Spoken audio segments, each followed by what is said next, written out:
You have failed in the past, and you're currently failing in one arena or another. You are going to fail in the future. The question is, are you failing intelligently? I am Hannah Thukukolomainen, your coach at Identity Acumen International, where my mission is to help you unleash your indomitable identity. Welcome to session 3 of our transformative journey, Becoming Anti-Fragile. Here I am guiding you in engineering your struggles and your failures into success by failing intelligently. You will then ultimately propel your self-leadership to new heights at work and in your relationships. With me today is Rose. Say hi, Lady Rose. She's actually Tiger Rose.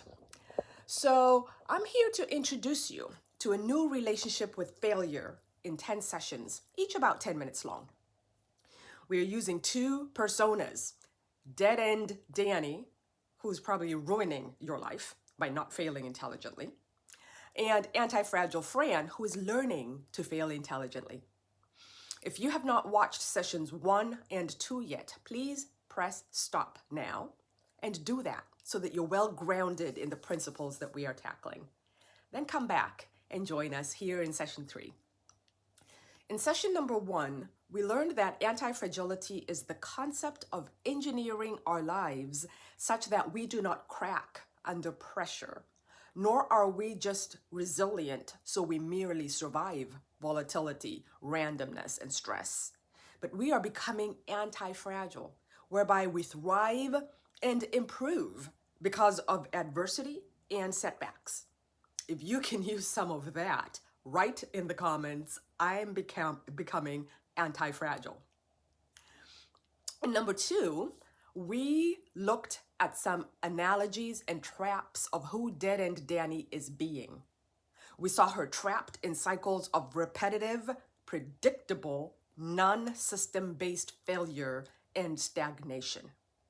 So welcome to session 3, where we'll explore who Antifragile Fran is being. To move from being Dead End Danny to being Antifragile Fran is to undergo a fundamental shift in identity. We saw that Dead End Dan, for example, is a thermometer, merely reflecting the temperature of her environment. You, Antifragile Fran, are a thermostat, actively and intelligently regulating and shaping the climate of your relationships and your workplace. You don't see failure as a terminal point, but as the very fuel required for your iteration to the next best version of you. So here are 5 highlights that we will look at on becoming Antifragile Fran. Number 1, I'm going to make a provocative statement. As a self-leader, your greatest failures are not based on external sources. You are not a victim of your circumstances. You're not a helpless passenger.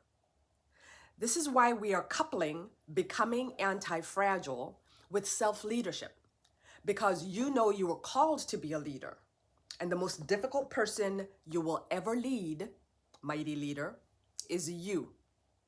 And we must first travel inward before we can successfully travel outward. Secondly, you are a chaos engineer. The first hallmark of your new identity is the ability to bloom where you are planted. Instead of waiting for the perfect conditions to succeed, you will treat every environment, even toxic ones, or those where you're currently failing, as a laboratory for character development in self-leadership.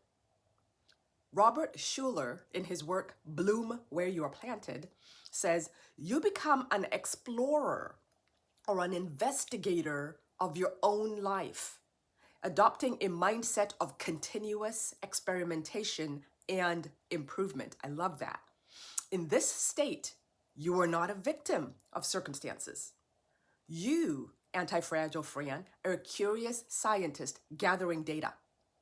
I love what Casey Rosenthal and Nora Jones, how they brilliantly put it. They said, you are chaos engineering, intentionally navigating complex systems to uncover hidden strengths and vulnerabilities. Isn't that good? As a self-leader, your greatest failures are not based on external circumstances. And secondly, you are a chaos engineer. Number 3, we're going to look at integrity and vulnerability. You, Antifragile Fran, radically reclaim agency. You take responsibility for you. You show up to every interaction not as a passive observer, a passenger in your own life, but as an active agent who refuses to hide flaws behind a mask of perfection. Instead, you stand in the authentic truth of your journey, understanding that vulnerability is a prerequisite for integrity, and integrity is a prerequisite for anti-fragility. So, you, Antifragile Fran, clearly let the relevant parties know where you have not been successful, and you do that without shame. Number 4, you are a micro-experimenter instead of a perfectionist. When a project at work starts slipping, dead-end Danny props up a flimsy identity. She panics, she hides mistakes, or she overfunctions to compensate. Antifragile Fran does the opposite. She runs micro-experiments. She tests one small change in the system at a time. She gathers data without judgment. She adjusts based on what she learns. So here's an example. People at work keep making the same mistake. Dead-end Danny reacts in frustration. She blames and judges individuals either as uncaring or incompetent. She lectures them. She threatens them. And then she does all this over a week again, a week later. Antifragile Fran, on the other hand, observes for similarities in the errors. She seeks feedback. She treats the mistake as data, not defiance from her staff. She treats it with curiosity, not criticism. Instead of overhauling the whole system, she tests one small change. With buy-in, she implements, say, a week of experimentation and then stops and reassesses the results. Then she'll say, did this reduce the chaos? How does the staff perceive this? So she treats her life like a laboratory, not a performance stage. Lastly, number 5, Fran is being a boundary setter with compassion instead of a people pleaser. Dead-end Danny says yes to everything. She absorbs everyone's stress and becomes a thermometer for other people's urgency. Antifragile Fran sets boundaries that honor her identity. So here's a scenario. Mom is dealing with a teenager who is late in coming home from their 9 o'clock curfew. So it's 9:30, and the teenager walks in with attitude, headphones on, and says, relax, Mom, it's not a big deal. What would Dead-end Danny have done? She would have reacted emotionally instead of responding intentionally. Her stress spikes. She feels disrespected, powerless, even embarrassed. She raises her voice. You never listen. You're always late. Why can't you just follow the rules? The teen shuts down, or rolls their eyes, or escalates. She tries to control the teen instead of leading herself. Danny threatens consequences that she can't enforce. If you ever do this again, you're grounded for a month, even though she knows she will not follow through. The teen learns mom's emotions are unpredictable, the boundaries are not negotiable. If you push hard enough, she's gonna cave. Now, please know that this teen has been proving these things since they were about 2 years old. And Danny walks away feeling defeated yet again. and the relationship is becoming more and more fragile. What would anti-fragile be? Who would she be? She would regulate herself before she regulates the situation. She's a self-leader, even here. She's taking a breath. She's reminding herself, I set the respect level. I don't absorb my teen's respect level, right? She's speaking calmly. Hey, would you take off your headphones, please? We need to talk. Her tone is steady, not reactive. She holds a clear boundary with compassion. She doesn't attack the teen's identity. She addresses the behavior. Were you okay? The agreement was 9 and you came in at 9:30. That breaks trust. She then enforces a realistic consequence. So tomorrow I'm gonna need you to stay in and not hang out with friends. And we'll try the curfew again this weekend because I'm sure you're gonna have a great time with your friends. So the teen may grumble, but they understand the boundary is real, it is predictable, and it is fair. Fran walks away feeling grounded, not guilty and helpless. The relationship is becoming anti-fragile. Dead-end Danny reacts from fear, from stress, from loss of control. Anti-fragile Fran responds from identity, from agency, from self-leadership. So this is the new relationship that I'm inviting you to with failure. No shame. You recognize that while a project may fail or a relationship may falter, your identity remains intact.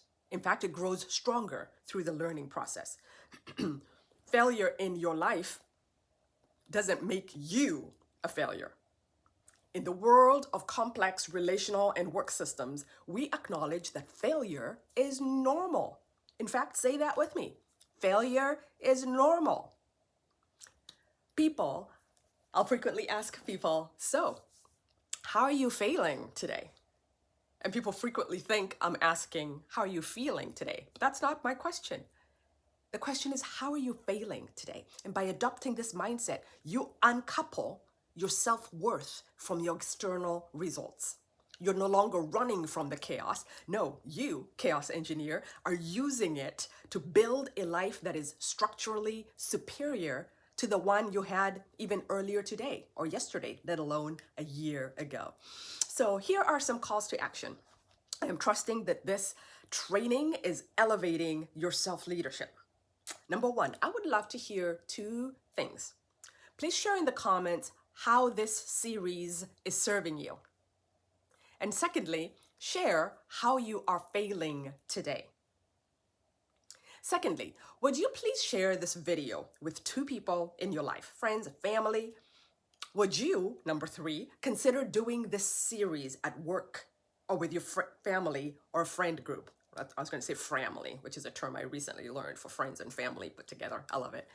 Number 4, I have a download for you that goes with this session, and you can find it at identityacumen.com under Becoming Anti-Fragile, and I'll put that in the video description here as well. So go forth and do some intelligent failing, and I'll see you in session 4, where we will explore what Dead End Danny is doing. Thanks, and see you soon.